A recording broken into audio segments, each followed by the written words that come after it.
السلام عليكم ورحمة الله وبركاته. حيوان الضبع هو أحد أنواع الحيوانات الثديية التي تنتمي لعائلة الضبعيات، ويمكن التعريف عنها بأنها من الأنواع الثلاثة من الحيوانات آكلة اللحوم الخشنة والمكسوة بالفرو، وتوجد في قارة آسيا وقارة إفريقيا، وتتميز بعادتها في جمع المخلفات، أي أكل الحيوانات الميتة من المخلفات. كما تتميز أيضا بأنها تمتلك يدين طويلتين وعنق قوي وكتف قوي جدا لتمزيق الفرائس وحملها، بالإضافة لامتلاك الضبع أقدام لا تتعب، فإنه يتميز بنظره الثاقب والسمع القوي جدا وحاسة الشم التي تمكنه من تحديد موقع اللحوم، وبالتالي فإنه يعد صائدا بارعا.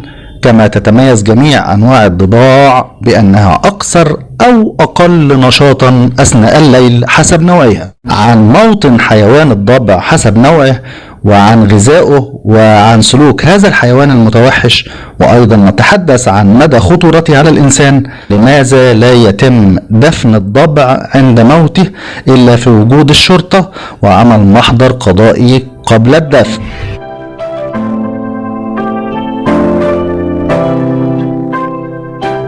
هناك معلومات عن هذا الحيوان قد تكون سمعتها لأول مرة. فعند موت الضبع يتم دفنه وفق محضر شرطة وبحضور عدد من ضباط الشرطة أيضا، ولكن يا ترى ما هي الأسباب لذلك؟ يقال أن الضبع الترياق أو الأكسير المستخرج من عصارة مخه يؤدي إلى الجنون التام وللأبد. ويقال أيضا أن بول الضبع أو جلده أكثر شيء تخافه الكلاب، أما الحمار فيموت من شدة الخوف عندما يشعر باقترابه منه. ويقال أيضا قد يصل ثمن جلده إلى 50,000 دولار، لأنه يستعمل لتهريب المخدرات، حيث أن أشعة الماسح الضوئي لا تخترق جلده، وأن أجزاء من مخ الضبع تستخدم في السحر الأسود، لذلك هو مطلوب من السحرة وبكثرة. ويتميز حيوان الضبع بامتلاكه فكا قويا، وهذا ما يساعده في قتل الحيوانات للحصول على الطعام، كما أنه يتغذى على الحيوانات الكبيرة كالحمار الوحشي والظبي، بالإضافة إلى الطيور والأسماك والأفاعي والثعالب والبيض والحشرات والسحالي.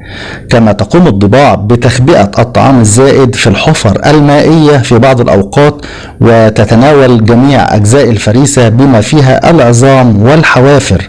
أما ذئب الأرض فيتميز بأنه يأكل الحشرات ويتغذى على النمل الأبيض فقط، حيث يمكن أن يأكل هذا النوع 30,000 نملة بيضاء في اليوم الواحد.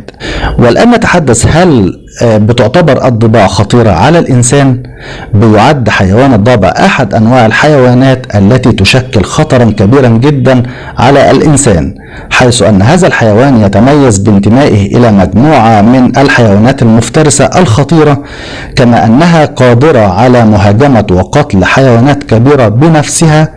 بالإضافة إلى ذلك تتمكن الضباع المرقطة أو المنقطة من قتل 95% من الفرائس التي تستهلكها.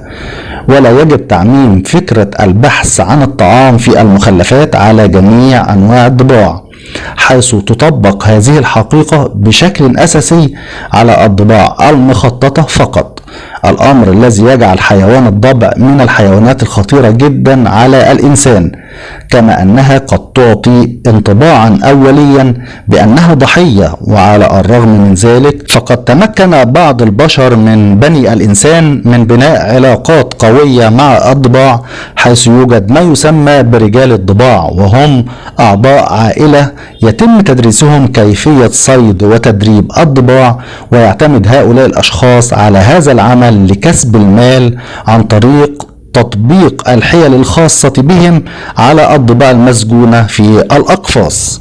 الضبع يطلق رائحة تؤثر على المخ تجعلك تتبعه دون إرادتك، ويقوم بقتلك عندما تكون وحيدا. أما عن موطن حياة الضبع، حيث توجد أنواع كثيرة، وهي الضباع المرقطة أو المنقطة، والتي تعد أضخم الأنواع حجما بين الفصائل الأخرى، والضباع البنية وهي ثاني أضخم الفصائل، بالإضافة إلى الضباع المخططة وذئب الأرض التي تعد الأصغر حجما بين الفصائل الأخرى. الضباع المخططة بتتميز بأنها الأكثر انتشارا مقارنة بالأنواع الأخرى، وتعيش في الشمال والشمال الشرقي في قارة إفريقيا، بالإضافة إلى الشرق الأوسط وقارة آسيا امتدادا إلى شمال سيبيريا.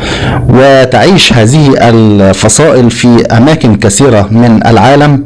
فالضباع المرقطة أو المنقطة تنتشر في حدود كبيرة نسبيا، وتعيش في صحراء إفريقيا على وجه التحديد، وتعد من الحيوانات المفترسة الأكثر انتشارا. أما الضباع البنية فتتميز بأنها تمتلك انتشارا محدودا جدا، حيث أنها تعيش في جنوب أفريقيا ومنها في صحراء كالهاري. وعن غذاء حيوان الضبع بيتميز أنه أحد الحيوانات المتوحشة آكلة اللحوم، وبالتالي فإنه يصطاد ويتناول اللحوم، كما يتميز بأنه يبحث في المخلفات، أي أنه يتناول اللحوم من الحيوانات التي قد تكون ميتة سابقا. وتعيش الضباع بجانب الأسود، وبالتالي فإنها تتناول الطعام الذي تتركه الأسود خلفها. أما عن سلوك حيوان الضبع فتنتمي الضباع إلى كل من الكلاب والقطط، على الرغم من أنها تشبه الكلاب بشكل أكبر. وبالإضافة للتصرفات التي يسلكها هذا الحيوان في محاولاته للحصول على الغذاء وقتل الفرائس، فإنه أيضا يتميز بالعديد من السلوكيات والخصائص المعيشية. أولا، تتميز الضباع بأنها اجتماعية بشكل كبير جدا، وتعيش في مجموعات تسمى القبائل، وقد يصل عدد الأعضاء في القبيلة الواحدة إلى 80 ضبع.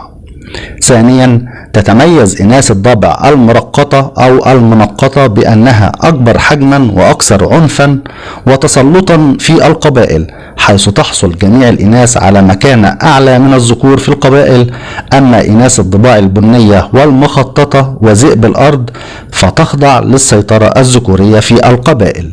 ثالثا، بتلتقي الضباع للتزاوج خارج القبيلة، حيث تتزاوج ذكور وإناث الضباع بعد عدة أيام من التودد لبعضها البعض، وتضع أنثى حيوان الضبع عددا من صغار الضباع يتراوح ما بين صغيرين إلى 4 صغار بعد فترة الحمل التي تبلغ 3 أشهر. رابعا، تتشارك إناث الضباع برعاية الصغار في القبيلة، كما قد يقوم أعضاء القبيلة الآخرين بإحضار الطعام إلى وكر الأشبال. خامسا، تبقى عيون الأشبال مغلقة لفترة زمنية تتراوح ما بين 5 أيام إلى 9 أيام من الولادة. تستعد الأشبال لمغادرة الوكر بعد 2 أسبوع، على الرغم من اعتمادها على حليب الأم ل6 أشهر قادمة، ورعاية أيضا لمدة عام. وتكون هذه الأشبال قادرة على ترك الأم بعد 2 سنين، وتمتد فترة حياة الضباع ما بين 10 سنوات إلى 21 سنة. سادسا، تتميز الضباع المخططة بأنها تبحث في المخلفات بشكل مفرد وليست في جماعات، ولكنها لا تبتعد أكثر من 9 كيلومترات عن حفرة الماء.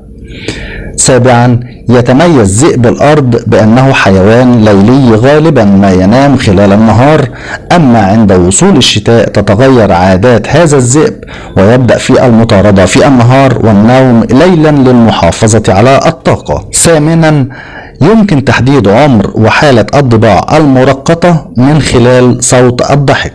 كل هذه المعلومات كانت عبارة عن حيوان الضبع وأنواعه وعن غذائه وسلوكه أيضا المتوحش، وأيضا على مدى خطورته على الإنسان، ولماذا لا يتم دفن الضبع عند موته إلا في وجود الشرطة وعمل محضر قضائي قبل الدفن.